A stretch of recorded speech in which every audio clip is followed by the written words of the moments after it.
All right, guys, today we are going to be reacting to the greatest innovations of the Soviet Union. Let's jump in. One of the most common arguments against socialism is that socialism stifles innovation thanks to a lack of competition. But the USSR, at that point the largest socialist country in history, actually offered generous incentives for inventors and employed more scientists than any other country in the world. Inventors would receive numerous medals and financial rewards for creating inventions, and create inventions they did. The USSR created the first functioning nuclear power plant, the Oblinsk nuclear power plant. They created the first mobile phone, the Altai mobile telephone system, nearly a decade before the Nokia cell phone. They also invented the LED screen, the first microwave, the first radio antenna, and the first artificial heart.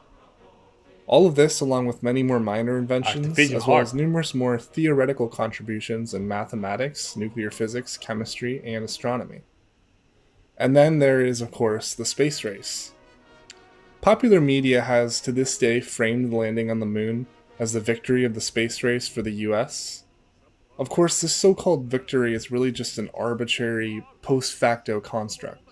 The US succeeded in achieving one major part of the space race, but the USSR achieved almost every other possible milestone first, from the first satellite in space to the first man in space, to the world's first space station, and, after the space race supposedly ended, the first landings on Venus and Mars. Contrary to the popular belief that the USSR didn't care about the environment, as Stephen Brain argues in Songs of the Forest, it was in fact one of the first governments to actually engage in the sustainable management of its own forest and farmland. The USSR created some of the world's first forestry preserves, and was highly concerned with proper use of the soil through the creation of shelter belts, crop rotation, and the construction of ponds and reservoirs to ensure high sustainable crop yields. There were, of course, issues when it came to science in the Soviet Union. Cooperation with foreign researchers was largely forbidden, which hurt scientific advancement. But this was, of course, thanks in large part to very credible fears of spying from the West. And of course, there was also Lysenko. Trofim Lysenko was a scientist who refused to accept the chromosome theory of heredity usually accepted by modern genetics. Claiming his scientific theories corresponded to Marxism and that they would increase crop yields, he banned the practice and teaching of population genetics and several other related fields of biological research, ruining the careers of several scientists. Lysenko's policies also likely led to millions of deaths from famine both in the USSR and China. Of course, this was not some fundamental problem with the USSR or socialism itself. As shown in terms of the examples provided, focusing just on Lysenko is like if we ignored the countless brilliant creations of American scientists to instead focus on Dr. Oz.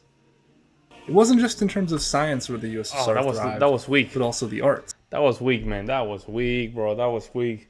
This guy's American, but that was weak, man. Weak comparisons. There was the more abstract constructivism movement, which led to incredibly innovative and startling examples of graphic design, painting, and architecture, and had significant influences on further artistic movements.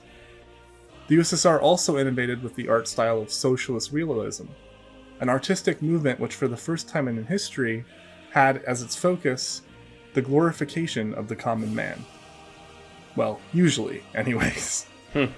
Not to mention how Soviet director Sergei Eisenstein invented the idea of the montage in his film Battleship Potemkin, and directors like Adrian Tarkovsky went on to create many of the most famous, acclaimed, and innovative films of all time.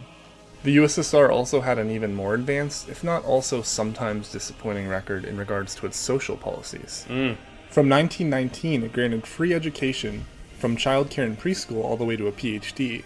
And under a massive literacy program called Lickbez, or the elimination of illiteracy, literacy skyrocketed from around 20% at the rise of the Bolsheviks in 1917 to 70% by the beginning of World War II. Vast liberties were also granted to women. Divorce for women was legalized, women were encouraged to join the workplace, and more women would go on to be employed in the sciences in the USSR than anywhere else on Earth. Oh, wow, really? Women also played a key role fighting in the front line in World War II, making up around 5% of the overall numbers, where in most other countries, women had little to no actual combat role whatsoever. Of course, in practice, it was still harder for women to advance than men in some fields, particularly in the fields of politics. The USSR was also the first place in modern history to allow abortion, but then criminalized it in 1936, before it was legalized again in 1955. The USSR founded the modern idea of the 8-hour workday with the Decree on the Hours of Labor. And with Really? That was from Russia? Huh. So they invented the 8 hours working, really? General conditions improved drastically for the average worker. It also granted significant democracy to workers to an extent never before seen either, with workers able to run to be a boss of a local workplace, as well as to be voted out by the other workers if they were perceived to not be representing the workers' interests. This didn't mean workers lived in a utopia, but it did mean that workers exercised a greater degree of influence over their conditions than they had at any other time in human history up to that point, and arguably since. Bosses these days can't just be voted out by the workers. You can form unions to advocate for the better conditions, but there are significant obstacles to actually securing any rights with those unions. Common workers were also given more ability to move up the ranks than any other time in history at that point. Almost to a fault, really, as people's actual qualifications were sometimes ignored in comparison to the fact that they came from the working class, such as in the case of Trofim Lysenko. Not a single secretary of the Soviet Union didn't come from humble backgrounds. Joseph Stalin's family lived in poverty. Khrushchev was born to a poor peasant farming family. Leonid Brezhnev was born to a family. Are those real? Are those eyebrows real? Look like mine. Of working-class steel workers. Yuri Andropov and Konstantin Shevchenko, both Soviet secretaries with very short tenures, were sons of a railway laborer and peasant farmers, respectively. Mikhail Gorbachev, last secretary of the Soviet Union, was also born from a peasant farmer family. These are only a few of countless examples of working-class people getting to high ranks in the Communist Party.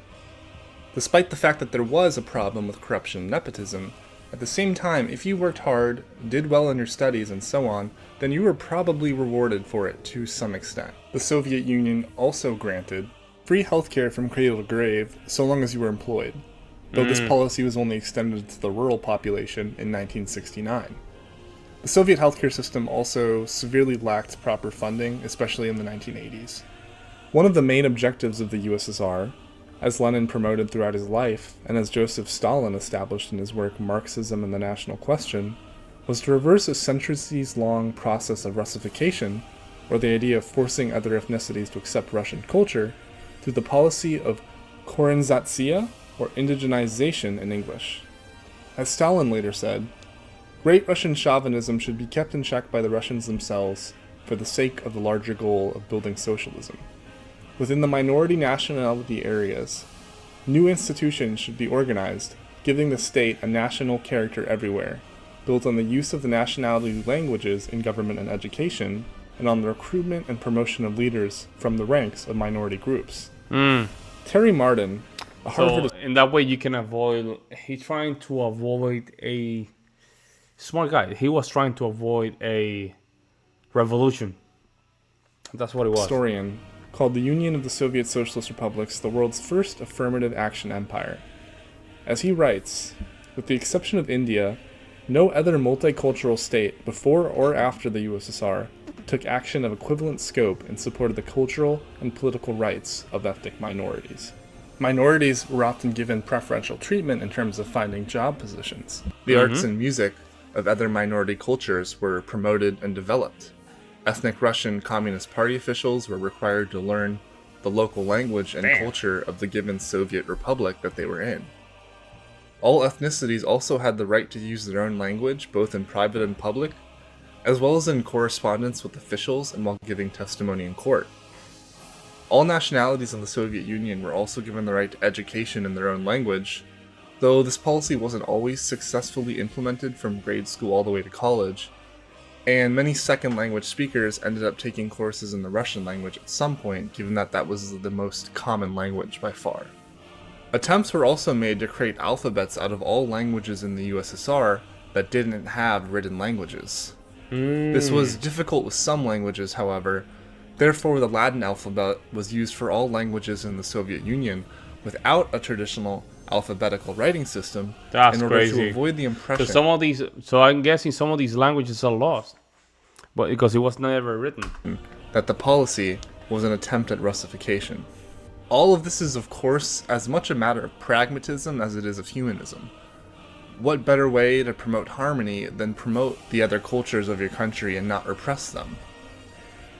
The main failing of the USSR's treatment of ethnic minorities were, of course, the deportations of various ethnic groups on the largely misguided suspicions of their likelihood that they might collaborate with the encroaching Nazis during World War II, and in which hundreds of thousands of people died in the process. Wow. Russification also did begin to increase during the late 1930s out of suspicion of the disloyalty of certain minorities, increasingly so, to a limited extent, throughout the USSR's existence, even though by any standard the USSR was still very progressive in its treatment of ethnic minorities. One of the things that rather inevitably increased Russification was the simple fact that Russians were the largest ethnicity and language by a good amount, and as such, people would be more likely to meet Russians, become friends with them, marry them, move to cities where Russians were the majority, and so on. The USSR was also the first country in history to establish as part of its official ideology the abolishment of organized religion. This was done, of course, by logical reasoning. Religion was seen by the Bolsheviks as a symbol of the old establishment, as it was deeply embedded within the empire under Tsar Nicholas and was used for a long time to repress and harm and divide. The idea was that by ushering in a new secular age, humanity would grow beyond its superstitious beliefs and become more enlightened than it was in the past. Lenin argued brilliantly that people don't feel the need to actually earn a better life for themselves on Earth, because people would justify the current miserable conditions of their lives now by clinging to the idea of some utopian afterlife. As Lenin paraphrases Marx, religion is opium for the people. This policy of non-tolerance of religion, of course, resulted in the alienation of some of the populace towards the socialist cause. While the ultimate goal of at least because a lot of these leaders don't understand that religion and spiritual is a very important, it's a healthy part, it's a healthy area for the human to be cultivated. They need to cultivate that area. Spiritualism gives the human a way to just go through the tough times and the good times as well. So some of the Bolsheviks was to completely eradicate religion, it was seen as more of a gradual process. Religion was never made fully illegal in the USSR. People were still allowed to worship within churches and mosques. It was mainly public expression of religion that was outlawed. Yes, many churches were indeed destroyed, and I would argue this was probably a poor choice. You could, secularize the buildings, maybe remove religious iconography, and turn them into community centers. However, overall, I think the restrictions on religious worship really did, to some extent, help instill a socialist mindset in the USSR. In conclusion, while the USSR has been simultaneously portrayed as a conservative, backward, brutish place, as well as a dangerous threat to the rest of the world, not to mention its own people, the USSR was, in fact, to varying extents throughout its history, both socially and scientifically, one of, if not the most advanced country in the entire world. I don't know. Do you guys agree with that? I don't know. I have no idea. You guys have to let me know. Do you guys agree with this? I'll be interesting. He said that he was the most advanced society. I don't know. I guess I want to hear you guys' opinion on this. What say you? You guys think he did a great research regarding the topic, or he didn't? Let me know in the comment section below. I'll see you next time.